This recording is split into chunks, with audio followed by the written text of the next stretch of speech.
Peace, what's going down? It's DJ Payne 1, and we just need to get along. Seriously.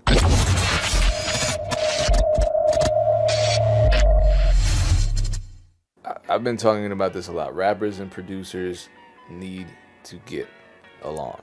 But first, subscribe and turn on the notification bell. I'm sorry, that was corny, but seriously, subscribe. I'm putting out a lot of content. And, back to a serious matter, because this is a serious video.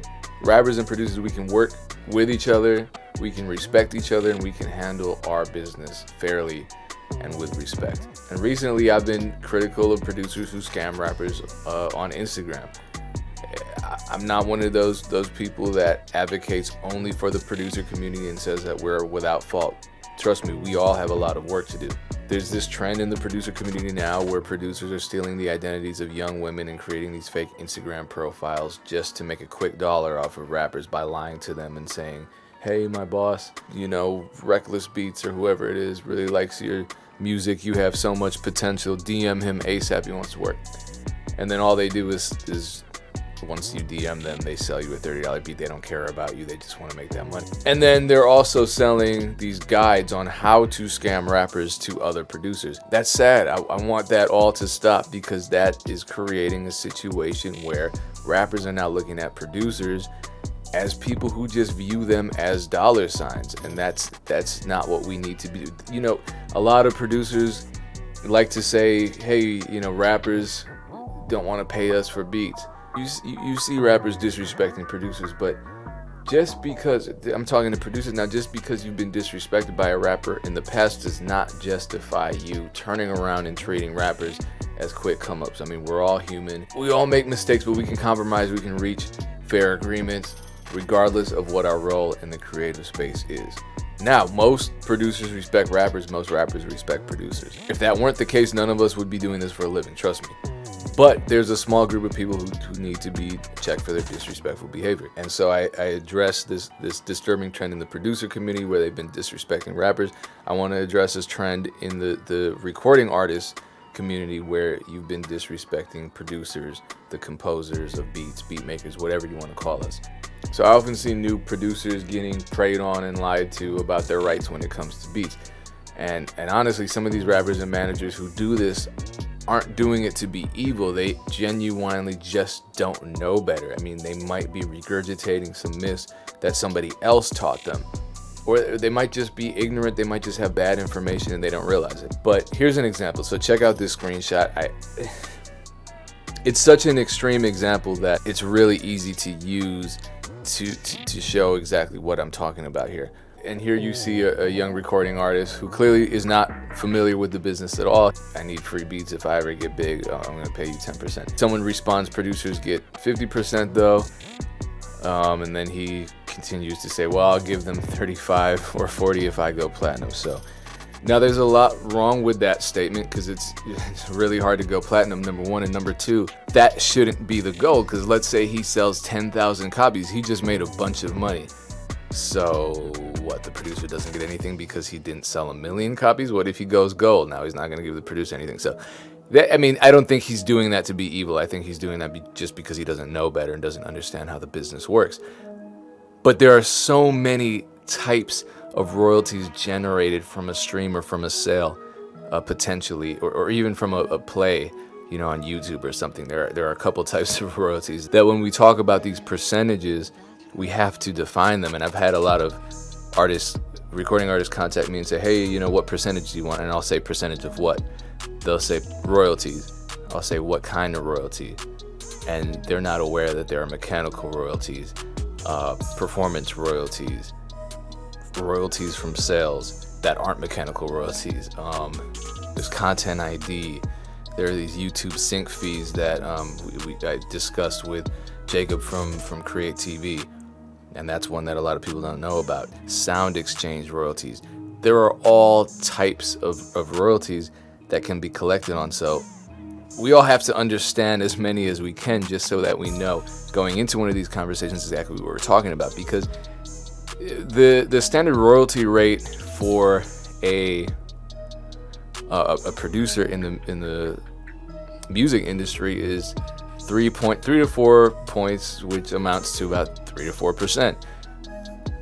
Is that what we're talking about here? It doesn't sound like it, because, you know, and maybe this young man just doesn't know all the royalty streams available. So I'm sure he doesn't. So I'm not going to fault him for that. But if we're talking about ownership of a song, which I guess I assume we're talking about here, and this is something that comes up all the time, there are two types of ownership of the song: ownership of the master and ownership of the composition. Composition is what generally is thought about as publishing, even though it's really a combination of publisher share and writer share. But, and if I'm talking fast and that goes over here, that's fine. Just look that stuff up, because it's hard for me to just explain.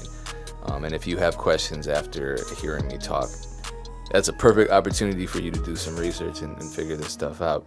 Now let's assume we're talking about these two types of ownership: ownership of the composition, ownership of the master. Copyright law states that the creator of the beat retains their full ownership of the beat unless they sign it away. And I'm telling you not to ever sign either of those rights away in exchange for $0. It is standard in the industry to sign away your master rights when you're selling a beat to a major or a large independent label, but they're paying 4 to 5 figures for those rights.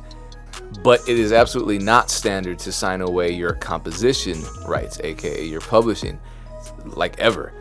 So I'll tell you, my first contract with a major label was a licensing deal with Sony in about 2006. I retained my rights, all my rights. It was a licensing deal. Those are great. My first major placement was in 2008 with Young Jeezy, who signed to Def Jam Universal. The pre-sample clearance split was me retaining 50% of my ownership of the composition. That was my first placement. Later on, I had a placement with Ludacris on his album Ludiversal on a song called Money featuring Rick Ross. The pre-sample clearance split to that was 50% as well. He signed to Def Jam Universal. And just so you know, I'm not giving you bad information. Let me make sure that you can see this. All right. This is the contract.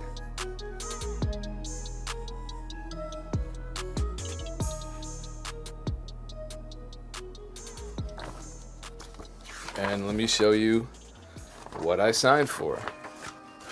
This is ownership of the composition. This is my name. 50%. So if I hadn't sampled, which I did, I'd own 50% of the composition. This is straight from a major label's lawyer. So it's not standard to give that up. If I'm not giving it up to a major label that's paying 5 figures, why would I give it up to somebody who's not paying me anything, or paying me, a couple dollars here and there? It's not reasonable. And it wouldn't be reasonable for me, because look, a song with vocals on it is made up of the beat and the vocals, right? So whoever writes those lyrics and performs them, they own their share. That's half of it. The other half is what I own, because I created the instrumental. It's not reasonable for me as a producer. Let's say the rapper has 200 followers on Instagram. I'm not gonna sit there and say, yeah, I'm only giving you 20% of ownership in the composition because I'm way bigger. I got hundreds of thousands of followers. No, that's not fair. And as you can see, even in the major label world, they're not pulling that type of move. They're not deboing your publishing like that.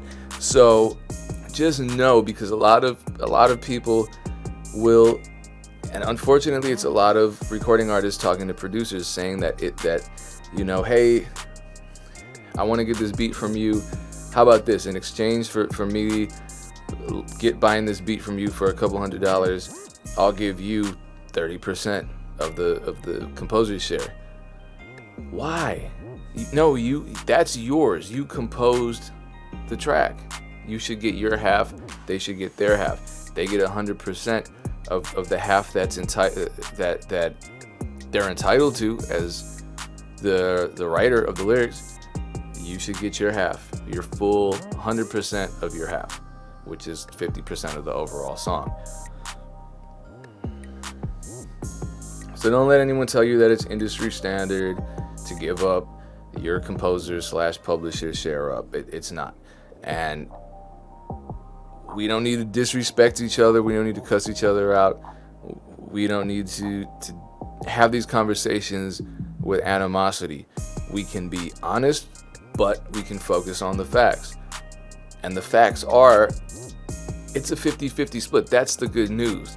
So really, all you have to do is just be fair. And if you feel like you deserve more, just check yourself, because you don't. That's it's not fair. Whether you're a producer or a rapper, just treat each other with respect. That's all. I'm not gonna get into this whole conversation of who's more important, the producer or the rapper. That's not the point. The point is that we're all part of the same world. We're all part of the same economy. We're all in the same boat, right? So if there are holes in the ship, we're all gonna sink. We don't want that. Respect each other. Be successful, but be fair.